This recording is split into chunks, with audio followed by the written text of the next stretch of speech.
Now we are coming to and we are entering into second unit. The second unit is about games and sports. Games and sports గురించి చెప్తాను. So while thinking about games and sports, so it is a challenging issue for any sportsman or any athlete to win the game. So you cannot win the game without this challenge, because like you, many participate in the contest so that to win the game.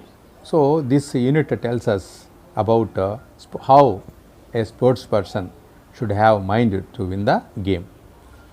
The main content, the main message of this lesson is about dream, dream and dream high.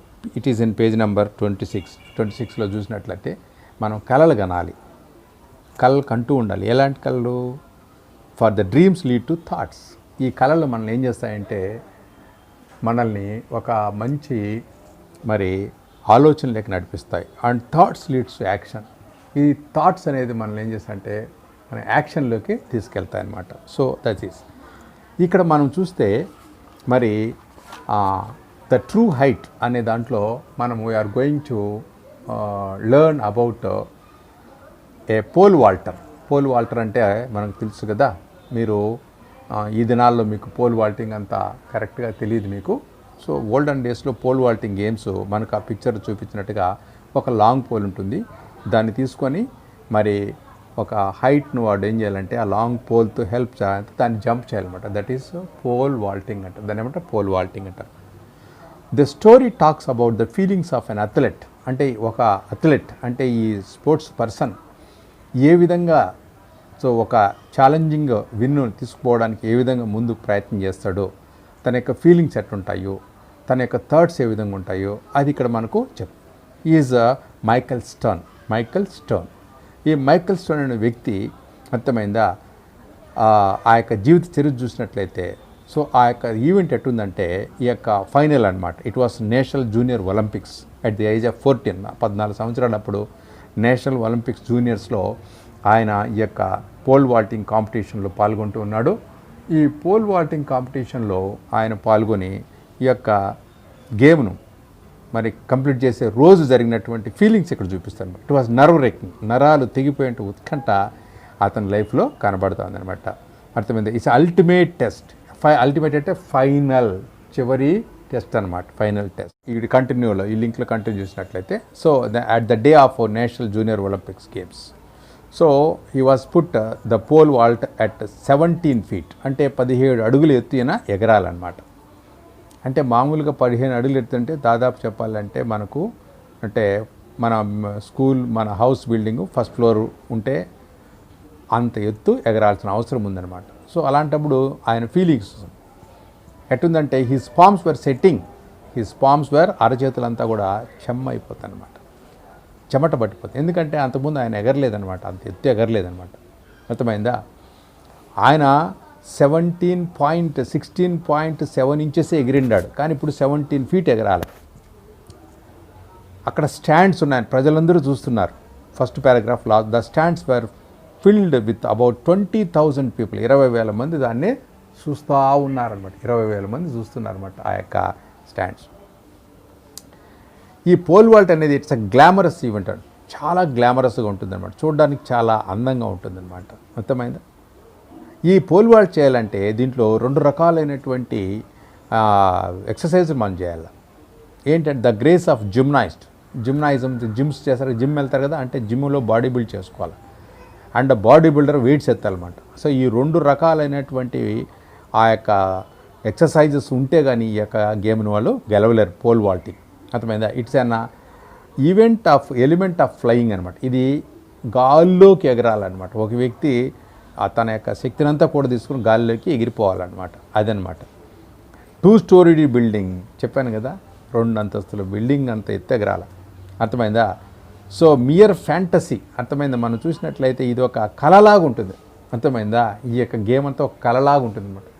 అలాంటి విధంగా మనం ఇది చూస్తామన్నమాట. So ఇది ఈ Michael యొక్క మరి కోరిక వాళ్ళ ఇది అతనికి క్వెస్ట్ అంట. అతనికి క్వెస్ట్ అంటే అతని యొక్క దాహం, ఇది ఎట్లయినా చేసి తీరాలని దాహం అనమాట. సో దానికి వాళ్ళ ఫాదర్ మదర్ ఇద్దరు కూడా ఎంతో హెల్ప్ చేస్తున్నారు అనమాట. సో మైకిల్స్ మదర్ ఏం చేస్తుందంటే ఎప్పుడు కూడా అతనికి న్యూమరస్ స్టోరీస్, రకరకాలైనటువంటి స్టోరీస్ చెప్తుందన్నమాట, కళలతో కూడినట్టు. హై, అర్థమైందా, dream full of colours and beauty, అంటే మన సీతాకోక చిలకల్లాగా, పక్షుల్లాగా అలా ఎగిరిపోయేటువంటి కళ్ళంతా చెప్పించి అతన్ని బాగా ఎంకరేజ్ చేస్తూ ఉంటుంది అనమాట. ఆన్ ది అదర్ హ్యాండ్ వాళ్ళ ఫాదర్ ఏం చేస్తున్నాడంటే అతను హార్డ్ వర్క్ చేయాలంట అనమాట. వాళ్ళ ఫాదరు హార్డ్ వర్క్ చేయాలంట అనమాట. అది వాళ్ళ ఫాదరు మదరు ఇద్దరు కూడా ఆ విధంగా అతనికి హెల్ప్ చేశారనమాట. ఓకే, ఇప్పుడు మనం వాళ్ళిద్దరు కాంబినేషన్లో ఇతను చాయ్ పెట్టాడనమాట. సో నేను చెప్పాను కదా, his mother and his father helping him. In addition to that, అర్థమైందా, his father himself become the coach, అంటే వాళ్ళ నాన్నగారే అతనికి కోచింగ్ ఇస్తూ ఉన్నాడు అనమాట. మైల్డర్ స్టోన్ అతని పేరు, మైల్డర్ స్టోన్ వాళ్ళ ఫాదర్ పేరు. మైకల్స్ డెడికేషన్, అంటే ఈ మైకల్ స్టోన్కు ఒక డెడికేషన్ అనమాట, ఖచ్చితంగా చేయాలనే ఒక తీర్మానం అనమాట. డెడికేషన్, స్ట్రాంగ్ మైండ్, డిటర్మినేషన్ అంకిత భావం, అండ్ డిసిప్లిన్ అంటే క్రమశిక్షణ, ఈ మూడు అతన్ని మరి ఈ యొక్క గొప్ప విజయాన్ని సాధించడానికి ప్రయత్నం చేస్తూ వచ్చాయన్నమాట. ఇదంతా మరి ఎక్కడ జరుగుతుందంటే ఇతన్ని ఆలోచన చేస్తున్నాడు అనమాట. అతను ఇక తన ఫైనల్ గోల్ను ఆ ఒలింపిక్స్లో మెడల్ గెలిచే ముందు ఆయనలో ఉన్నటువంటి ఆలోచనలు ఇవన్నమాట. అర్థమైందా? సో ఇది కేవలము అతని యొక్క మరి దానికోసము దట్ వాజ్ హిజ్ అబ్సెషన్ అన్నాడు అనమాట. అబ్సెషన్ 28 పేజ్ నెంబర్ 28 ఫస్ట్ పారాగ్రాఫ్లో Michael persistent striving for the perfection of was not only his obsession but also his passion. అతని యొక్క ప్యాషన్, అతని యొక్క ఆశ అనమాట, అతని యొక్క డ్రీమ్ అనమాట, చేయాలనేది అనమాట. అర్థమైందా? సో వాళ్ళ నాన్నగారు ఎప్పుడు చెప్పేవాళ్ళు అనమాట, if you want to do something, అర్థమైందా, you want something work for it అంటాడు అనమాట.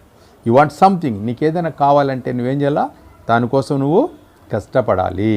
ఇప్పుడు 17 feet ఉంది అతనికి ముందర ఒక బార్ అనమాట. ఈ 17 feetను అతను మరి జంప్ చేస్తే కానీ అతనికి ఆ యొక్క మరి మెడల్ రాదనమాట. కనుక ఇప్పుడు స్టార్ట్ అయింది. మరి ఆ స్టార్ట్ అయినప్పుడు అతను 17 feet దూకేశాడు. తర్వాత థర్డ్ పారాగ్రాఫ్లో 17.2 feet దూకాడు, 17.4 కూడా గెలిచేశాడనమాట. ఇప్పుడు 17.4 కూడా దాటేశాడు, చాలా హ్యాపీగా ఉన్నాడు. అయితే ఇక ఇప్పుడు ఏంటంటే ఫైనల్ జంప్కి వచ్చినాడు అనమాట. ఈ ఫైనల్ జంప్లో మరి అంతకుముందు ఉన్నటువంటి జంపర్, అంతకుముందు ఇంతకంటే ముందు ఉన్నటువంటి జంపర్స్ ఇతను ఒకటే కదా కాంపిటీషన్లో ఉంటాడు కదా, పాపము అతను 17 feet 4 inches తర్వాత ఉన్నట్టు దాన్ని ఆయన మిస్ అయిపోయినాడు అనమాట. అతను దూకలేకపోయినాడు. So now Michael Stone got chance. ఇప్పుడు కానీ ఇతను దూకితే ఇతనికి మెడల్ వస్తుంది అనమాట. అర్థమైంది? ఇప్పుడు అతనిలో ఉన్నటువంటి thoughts of winning first place, ఇప్పుడు ఫస్ట్ ప్లేస్ కొట్టాలి అని అతను అనుకుంటూ ఉన్నాడనమాట. ఎలా చేయాలి. He rolled over and did రైచుల్ 3 finger tip. అప్పుడు వాళ్ళ అమ్మ గుర్తొచ్చిందనమాట. అలాంటి సందర్భంలో వాళ్ళ అమ్మ ఏం చేస్తుందంటే, మరి నువ్వు బాగా బ్రీత్గా డీప్, ఆ యొక్క 17 feet 4 inches దాటి మరి ముందుకు పోవాల్సినటువంటి ఆ యొక్క మరి 6.5 inches హైట్ను దూకడానికి ముందుగా కొంత రన్వే అంటారు, ముందుగా పరిగెత్తాలన్నమాట. ఆ పరిగెత్తిన తర్వాత మళ్ళీ జంప్ తీసుకోవాలన్నమాట. తీసుకుంటే ఇట్ స్టార్టల్డ్ హిమ్. స్టార్టల్డ్ అంటే ఏంటి, అతనికి హృదయంలో కొంత భయం వచ్చేసింది అనమాట. ఎందుకు, ఇంతకుముందు ఇంతకుముందు ఎప్పుడూ చేయలేదన్నమాట. That's only 1 inch of the national record. అర్థమైందా? సో ఇప్పుడు అది 17.4 కానీ దాటేసాడనుకో, ఆ నేషనల్ రికార్డుకు 1 inch మాత్రమే ఉంటుంది. సో ఇంకొక 1 inch తగ్గితే నేషనల్ రికార్డు కూడా అయిపోతుంది అనమాట. అర్థమైందా? So he began shaking off the tension. ఇప్పుడు బాడీలో ఒక టెన్షన్ వచ్చేసింది అనమాట. ఎట్ట చేయాలి. He was not to get nervous. అయితే ఇక్కడ భయపడలా, టెన్షన్ వచ్చింది కానీ భయపడలేమాట. అర్థమైందా? Fear would be a more accurate description. అర్థమైందా? ఎందుకంటే భయం వచ్చింది అనుకోండి, దాన్ని అతను చేయలేకపోతాడనమాట. అందువల్ల అతను భయపడడం లేదనమాట. What was he going to do? ఇప్పుడు ఏం చేయబోతున్నాడు? అర్థమైందా? He had never experienced these feelings. ఇలాంటి ఆలోచనలు వాడికి ఎప్పుడు కూడా రాలేదనమాట. తన యొక్క మనసులో ఎప్పుడు ఆ విధంగా ఆలోచనలు పెట్టుకోలేదన్నమాట. ఇలాంటి సందర్భంలో వాళ్ళ మదర్ చెప్పిన మాటలు అతనికి గుర్తొస్తున్నాయి. His mother always use to tell him whenever he felt tense, anxious and even scared to take deep breaths. వాళ్ళ అమ్మగారు చెప్పారనమాట, ఎప్పుడైనా నీకు ఇలాంటి టెన్షన్స్ వచ్చినా, అర్థమైందా, ఎమోషన్స్ వచ్చినా, అర్థమవుతుందా, అప్పుడు నువ్వేం చేయాలా, టేక్ డీప్ బ్రీత్, బాగా గాలి పీల్చుకుని వదిలిపెట్టినామంటే రిలాక్స్ అయిపోతావు. అదే చేశాడనమాట, అదే చేశాడు.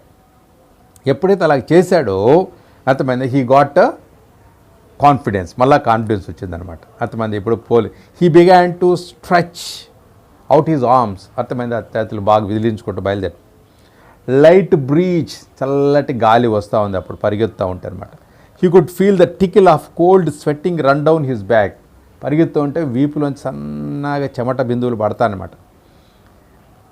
ఇప్పుడు he carefully picked the pole, అర్థమైందా, ఒక్కసారిగా దాన్ని ఎత్తుకొని, he felt his heart pounding, తన యొక్క హృదయం ఏం చేస్తుంది, పౌండింగ్ అంటే ఏంటి, అది గంతులేస్తుంది అనమాట. He was sure the crowd did two, అతనే కాదు చుట్టూ ఉన్నటువంటి ఆ 20 lakhs 20 లక్షల ప్రజలు కూడా వాళ్ళ గుండెలు ఏమవుతున్నాయి, వేగంగా కొట్టుకుంటున్నారన్నమాట. ద సైలెన్స్ వాజ్ డెఫనింగ్, అంత నిశ్శబ్దంగా ఉందన్నమాట. అర్థమైందా, అర్థమైందా, అంతవరకు సైలెంట్గా ఉన్నటువంటి ఆ యొక్క స్టేడియం మొత్తం ఏమవుతుందంటే ఒక్కసారి సైలెంట్ వాజ్ డెఫనింగ్, అంటే నిశ్శబ్దం ఏమైపోతుంది, నిశ్శబ్దం మోగబోయింది, అంటే శబ్దం వచ్చేసి అందరూ చీరింగ్స్, క్లాపింగ్స్ మొదలుపెట్టాడు. ఎందుకు, యాడ్ క్లియర్డ్ ద పోల్, మనవాడు దాన్ని దూకేశాడనమాట. ఇప్పుడు ఛాంపియన్ అయిపోయినాడు ఆ దెబ్బతో. అంతకుముందు తన ఫీలింగ్స్ అని ఇప్పుడు రిలాక్స్ అయిపోతున్నాడు అనమాట. సో రిలాక్స్ అయిన తర్వాత ఇప్పుడు అక్కడున్నటువంటి audience when he heard singing, అందరూ సింగింగ్ చేస్తున్నారు. And some distant robins of flight, అంటే ఎక్కడో పక్షులు అవి అరుస్తున్నట్టుగా, పాట పాడుతున్నట్టుగా ఈ స్టేడియంలో ఉంచినటువంటి కేరింతలు, అరుపులతో ఆ స్టేడియం దద్దరిల్లిపోతుంది అనమాట. He knew it was his time to fly. ఇది అతని యొక్క జీవితంలో, అర్థమైందా, తన యొక్క జీవిత ఆశయాన్ని తీర్చుకున్నటువంటి దినం అనమాట. అర్థమైందా.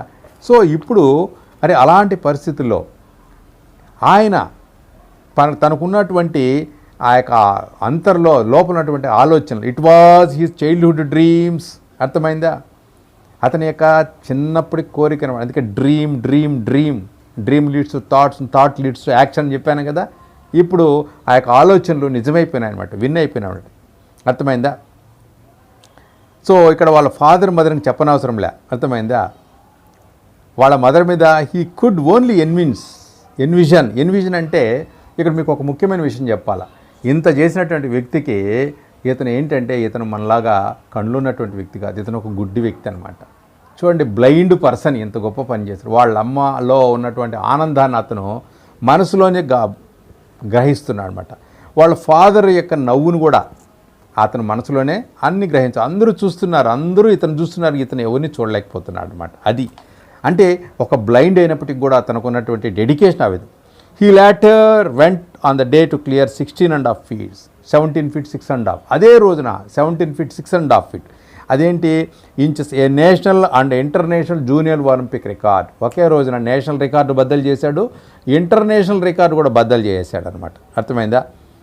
So with all the media attention and heartfelt congratulations, media అంతా వచ్చేసారు, అందరూ కూడా హృదయపూర్వక ధన్యవాదాలు తెలుపుతున్నారన్నమాట. A national junior Olympic and set a new world record, కొత్త ప్రపంచ రికార్డు సృష్టించాడు. And it wasn't because he had just increased his personal best by 9.5 inches. తనకున్నటువంటి పర్సనల్ బెస్ట్, తను ఎగిరేదానికంటే కూడా 9.5 inches పెంచుకొని ఇప్పుడు ప్రపంచ విజేతగా అతను ఆవిర్భవించినాడు అనమాట. అర్థమైందా. ఇంత చేసినటువంటి ఆ వ్యక్తి ఎవరు, Michael stone was blind. Students, ఈ లెసన్ విన్నారు కదా. సో ఈ లెసన్ విన్న తర్వాత నేను చెప్పింది మాత్రమే కాకుండా మీరు ఏం చేయాలంటే, ఈ లెసన్ మళ్ళొకసారి మీరు బాగా చదవాలి, 2-3 times చదవాలి. దీంట్లో కొత్త కొత్త పదాలు వస్తాయి, వొకాబులరీ, గ్లాసరీ ఉంది, దాన్ని మీరు నేర్చుకోండి. ఇక్కడ ఏంటంటే, ఒక వ్యక్తి తను ఒక ఆశయాన్ని సాధించాలంటే మొట్టమొదటిగా కలగనాలన్నమాట. అలా కలగన వాటిని దాన్ని ఆలోచనలోకి తీసుకురావాలి. ఎప్పుడైతే అవి ఆలోచనలోకి వస్తాయి, అవి నిజరూపంలోకి రావాలి. అది మైకేల్ స్టోన్ లైఫ్లో మనకు రుజువు చేస్తున్నాడు. దో హీ వాజ్ బ్లైండ్, అతను గుడ్డివాడు అయినప్పటికీ హీ హ్యాడ్ డ్రీమ్స్, అతనికి కళలు ఉన్నాయి. And his dreams lead to thoughts, తన యొక్క ఆలోచన చేయాలంటే ఒక డిటర్మినేషన్, డిసిప్లైను ఆయన జీవితంలో వచ్చింది. తద్వారా అతను ఏం చేశాడంటే డెడికేటెడ్గా వర్క్ చేస్తూ with the help of his mother and father, hard work, అర్థమైందా, జిమ్నాస్టిక్స్, తర్వాత వెయిట్ లిఫ్టింగ్స్ చేస్తూ వచ్చాడు. It's run over the fields and he helped his parents. వాళ్ళ తల్లిదండ్రులకు ఫామ్లో చాలా కష్టపడి హెల్ప్ చేసేవాడు అనమాట. ఎంత చేస్తూ కూడా హీ అచీవ్డ్ హిజ్ గోల్, తన యొక్క గోల్ని అతను సంపాదించుకోవచ్చు. కారణం ఏంటంటే అతనిలో డెడికేషన్ ఉందన్నమాట. సో మీకు కూడా ఆ డెడికేషన్ ఉంటే ఖచ్చితంగా మీరు సాధించగలుగుతారు. మీరు ఇప్పుడు ఈ లెసన్ చదివిన తర్వాత ఇప్పుడు ఏ రీడింగ్లో ఉన్నటువంటి ఆ రీడింగ్స్ అన్ని మీకు ఇస్తాను, మీకు పెడతాను, దాన్ని చూసుకోండి. దాని తర్వాత కొన్ని మరి పార్ట్ బి అంటే గ్రామర్ సంబంధించిన కొన్ని ఎక్సర్సైజెస్ పెడతాను, దాన్ని కూడా మీరు చదువుకోండి. తర్వాత ముఖ్యంగా దీంట్లో క్రియేటివ్ ఎక్స్ప్రెషన్స్లో కూడా 2 కానీ 3 కానీ ఇస్తాను, అవి నేర్చుకోండి. దీని మీద మీకు టెస్ట్ ఉంటుంది కనుక మీరు ఇంటి దగ్గర దీన్ని వేస్ట్ చేసుకోకుండా, మీరు టైం వేస్ట్ చేసుకోకుండా మీరు చేయండి. ఓకే స్టూడెంట్స్, బాగా చదవండి, 2-3 సార్లు చదవండి. డౌట్స్ వస్తే మళ్ళీ నన్ను అడగండి. Okay students, bye.